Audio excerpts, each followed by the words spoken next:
So, you are the rebel. I'll kick your ass. Police! Stop there! Fuck!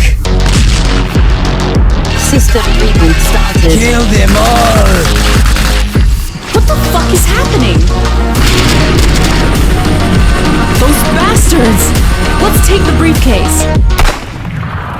Well, welcome to the Afterlife. This is one fucking incredible homage to the FPS PC genre.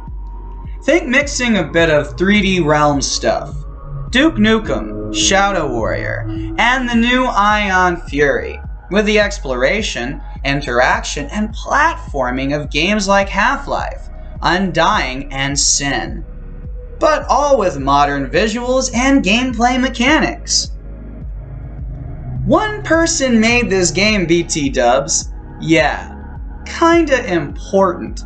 Cause whatever may seem like a fault is not only forgivable due to the low cost of entry. It's either $10 or $20, and like that's really a big difference for this kind of quality. I cannot remember the cost and sadly can't see the cost either without creating a new Steam account because the game is locked under Steam's adult content policy. That will be important later on, because the game has no pornographic material. As a matter of fact, it's no more explicit than God of War. So, without further ado, welcome to the Afterlife, also known as Afterlife Killing Death. This game has the adult tone of games from the golden era of Xbox 360 shooters. You know the tone. The dude bro tone. Boobies, cursing, violence, and that's all there to make you feel at home. And to return to our bitchin' childhoods. I mean, that is what we all thought adult meant as a kid. Boobies, cursing, and gore, man, and woman, and whatever gender you want to be, it don't matter to me. Human. Just good fun fucking times they were. I'm telling you. There was nothing serious back then, just tons of fucking action and an over-the-top storyline, and that's exactly what Afterlife delivers. You know, the kind that you see also in so many movies these days. More on that later. Afterlife has a world that is so impressively immersive and alive. I mean, there are virtually no other indie first-person shooters with this level of detail, and that really do bring you back to the golden times, the badass fun shit that made our lives so dang epic. I should have specified indie first-person shooters made by one person.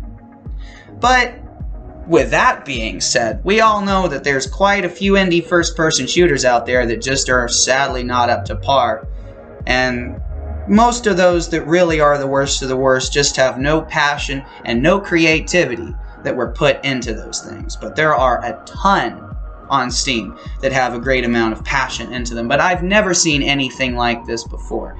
I've played so many of these indie shooters. I love most of them, even the jankiest, brokenest ones. If they had love going into them, if they felt like passion was there, I can dig it, my humanities. But that's because making games was my dream.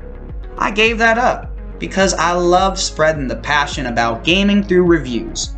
But I gave that up too, because the negativity was just so dang horrible, not to mention my life kind of fell apart, and anyway, moving right along.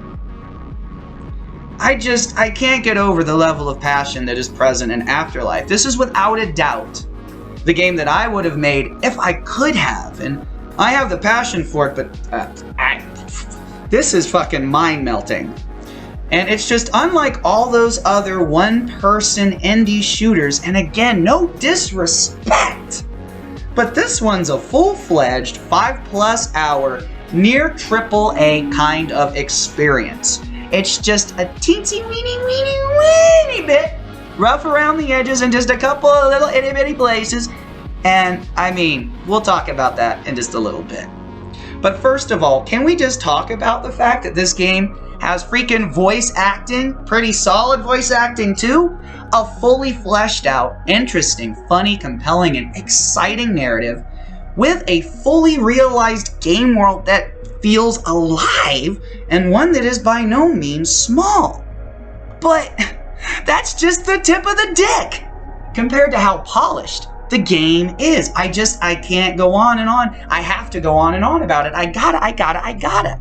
It's virtually bug-free. Nothing keeps you from progressing. No crashes, and fucking A, my humanities! You have to play this to understand just how totally sweet and cathartic the shooting. Oh, it's my lord, dude, you did it! You made some of the most satisfying shooting around. And on the freaking Unity engine? Dang, dude! There are tons of weapons. They all have personality and character, making them great fun to use. And that goes for the entire game as well. It's just fucking oozing with atmosphere. And those visuals. For a fucking Unity game? You kidding me, broski? The only faults in this game are so mundane that to complain about a game this outrageously creative, passionate, and polished while knowing one freaking dude made it? Listen, that says way more about you than the game. Nitpicking that locations are reused is foolish. The game is set in a city, and a pretty realized one at that, so it's natural to revisit and reuse these locations to immerse you into the game. New locations also come up just when you think it's getting stale, and on top of that, while some people might think, oh, is it just zombies and soldiers? Yeah, in the beginning of the game. But just when you think, is this it? You get some badass, new and exciting enemies to literally blow to kingdom motherfucking come.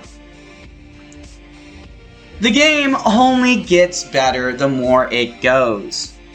Some people online are bitching about sections where you have to kill a bunch of enemies in a kind of challenge mode to progress.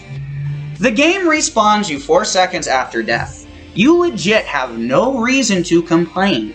Anyone can play, have fun, and progress, while the best players can get really inventive with the mechanics on hand. I think it is also a great game to work on your FPS skills.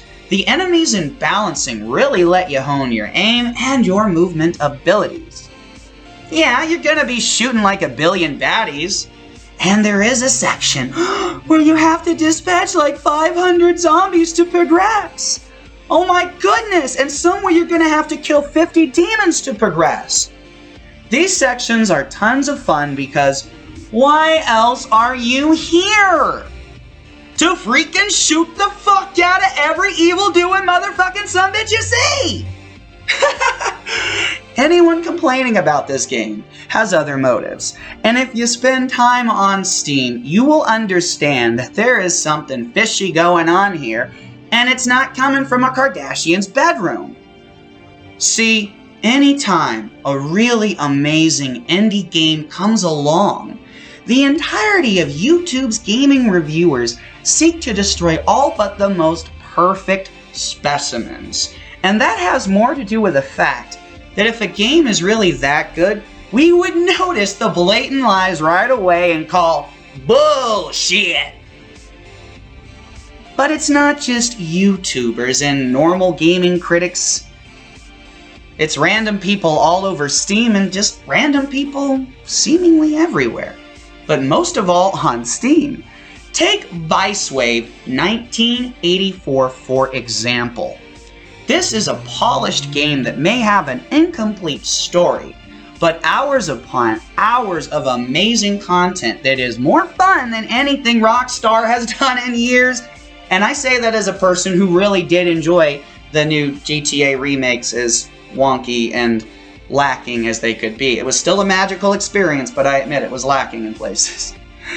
But people are trying to say not to waste your money on Vicewave 1984. It's like $10. I'd pay $20 for it. But, oh my goodness, the game isn't finished. There are missions to play. The story may not ever be finished, but the city has so much to do, you don't even need the freaking missions. With GTA 6 on the horizon, it would make sense to kill a direct, yes, direct competitor. We all know 6 is going to be set in Vice City. With Afterlife, you have virtually no reviews. And that's because this game is trying to tell us something. And here comes the rabbit hole. You ready to dive on in? Like most futuristic stories, this one deals with a world where people have no rights. Much like our own. Because that is the very point of the game. See, there are 2 versions of this game on Steam. Afterlife PC FPS horror shooter, and Afterlife Killing Death. When you play Afterlife, you're gonna get this splash screen. Yeah, that's our broski right there. Much love, homie. Alright, now hit him with that truth shit, my man. Yeah, this is what you see when you boot up Afterlife Killing Death. And here's a nice quote from the dev from the game's Steam page. Now note, this is from Afterlife Killing Death Steam page. You do not see any of this on Afterlife FPS Horror Shooter Steam page. Direct from the dev himself. My aim is to share my message through video game art. I developed Afterlife to tell you my vision of the actual society we live in, representing it in a dystopian fashion. Live this game as a message, and try to go across its surface. Go deep, and discover the meaning of Afterlife, Killing Death. Now, you can think this is a publicity stunt, but again, the lack of promotion for a game like this is quite questionable, because what does this prove? This dude's like a George Lucas, John Carpenter kind of motherfucker, and no corporation likes those kind of people because they don't need the corporations. They can do it all on their fucking own. So there is, you know, kind of some backup to the claims present here, but more than that, we live in a world that wants us to think we are sick, stupid, a world where we are shamed for sharing love and joy. If you are positive about things, someone will try and knock you down. If you try and talk about important things, someone will try and silence you. We are told in church that we are born sinners. Really? So let me get this straight, folks. Our Father in heaven made us. Then when Eve and Adam were tricked into eating the apple by the devil, God punished us and gave that motherfucker his own domain? Yeah, fuck that, Father. That is the kind of parent who disowns you for following your heart. That is the parent who hurts you for making a mistake. Not one who teaches you how to avoid making mistakes, but really, what's so fucking bad about fucking up here and there? That's how you learn some shit, you know? Especially if there's nobody to teach you any shit. Why are we all being pitted against one another? Why is the world functioning but falling apart? How are some thriving and others dying? Well, why not let some Marvel heroes and a Marvel villain fill us in, shall we?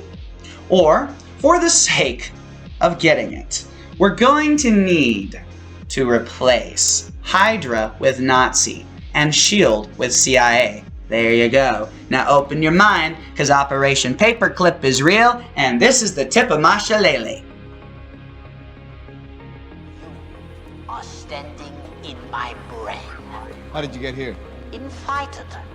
It was Operation Paperclip after World War II. S.H.I.E.L.D. recruited German scientists with strategic value. They thought I could help their cause. I also helped my own. Hydra died with the Red Skull. Cut off one head, 2 more shall take its place. Prove it. Accessing archive. Hydra was founded on the belief that humanity could not be trusted with its own freedom. What we did not realize was that if you try to take that freedom, they resist. The war taught us much. Humanity needed to surrender its freedom willingly. After the war, S.H.I.E.L.D. was founded, and I was recruited. The new Hydra grew, a beautiful parasite inside S.H.I.E.L.D. For 70 years, Hydra has been secretly feeding crisis, reaping war. And when history did not cooperate, history was changed. That's impossible. S.H.I.E.L.D. would have stopped you. Accidents will happen. Hydra created a world so chaotic that humanity is finally ready to sacrifice its freedom to gain its security. Once the purification process is complete, Hydra's new world order will arise. We won, Captain. Your death amounts to the same as your life, a zero sum. See? We hired those guys, who I am sure were very trustworthy, who I am sure did nothing at all to sabotage us from within. I mean, we only hired them to work on mind control. I am sure that did not backfire. I am sure that none of this program called MK Ultra-ish is being used on us right now. Or rather, against us. I am absolutely sure that is not the case. I mean, MK Ultra is a real program. And while you may have heard about the hookers who dosed Johns with LSD, that's the fun bit. The horrific bits were performing cruel and inhumane experiments on patients at mental health care facilities without the knowledge or consent of said patients. People who checked in for minor issues left broken or dead. There are congressional hearings to back this up, which also means that the United States of America, a member of UN and NATO, has violated a little thing called the fucking Nuremberg Code. This was created after Nazi Germany did all of that inhumane, cruel experiment and shit, all that, gas chamber shit, all that evil genocide shit. Yeah, the Nuremberg Code said that under no circumstances could anyone ever perform experiments on another human being without their consent or knowledge. Now, you can look up the congressional hearings to back this up. Really, seriously, look it up because we have more to discuss and we do not need to get off topic. Our world is not what it seems. We are living in a hysterical world, and that is why we must train our emotions, because the anger and hate is out of control. It was never this bad. Things were bad, but life was enjoyable. The joy is being sucked out of life, and it is being done by some very evil, sick, and power-hungry people consumed by fear and greed. As Charlie Chaplin once said, we think too much and feel too little. We can enjoy things as we once did. Happiness is within our grasp, as our emotions can be controlled. I know because I fought to gain control of mine, so I know it can be done. Now, they tried to tell me that I was autistic, bipolar, schizophrenic, but all of these things are illusions. And you have to be delusional to break the illusions of the false world that has us imprisoned in our minds. The true mind matrix. Once you make your peace with who you are and how your mind works, you can begin to have fun with it. Just like in a video game, no one gave us the tutorial, and when we went to people for a tutorial, we were instead told we were fucking nuts. It's a little discouraging. If you are in pain, if you feel hopeless, that is not your fault. The world has been made into a horrible, horrific place, and one must be emotionally strong to be able to endure, let alone be happy in it.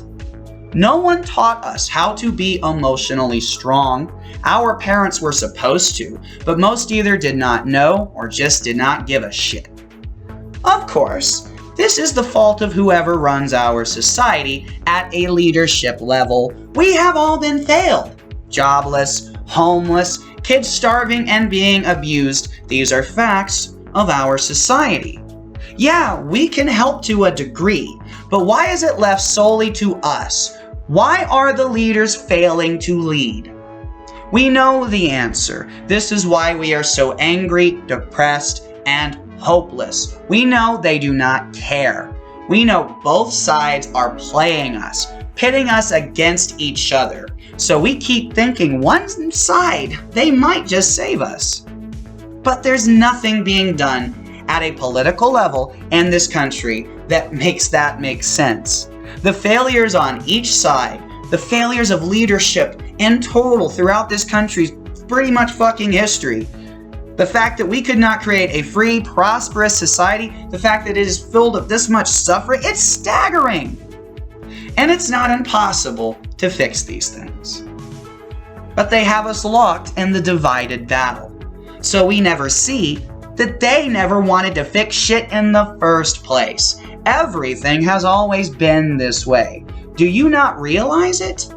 We have better tech, but society never advanced much past the 80s and 90s. We are living repeats. And some of the youth can see this. Some have no reference point, so unfortunately they have no clue that we are trapped in a fucking loop.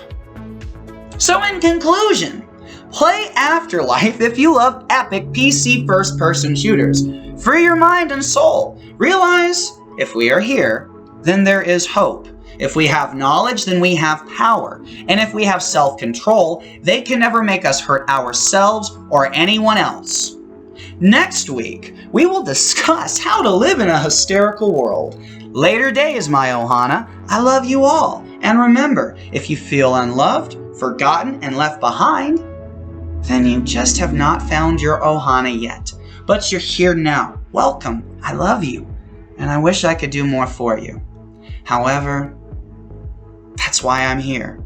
This is what I can do. And I hope, I wish, and I dream it will be enough to save each and every one of us all. Thank you so much for watching. It's been a pleasure bringing this informative entertainment to you. And I sincerely hope that things start turning around for all of us. But don't worry, the more knowledge that we spread through these hysterical horizons, the sooner and closer that great, big, beautiful tomorrow will appear on the horizon. Thank you yet again. It's been a pleasure.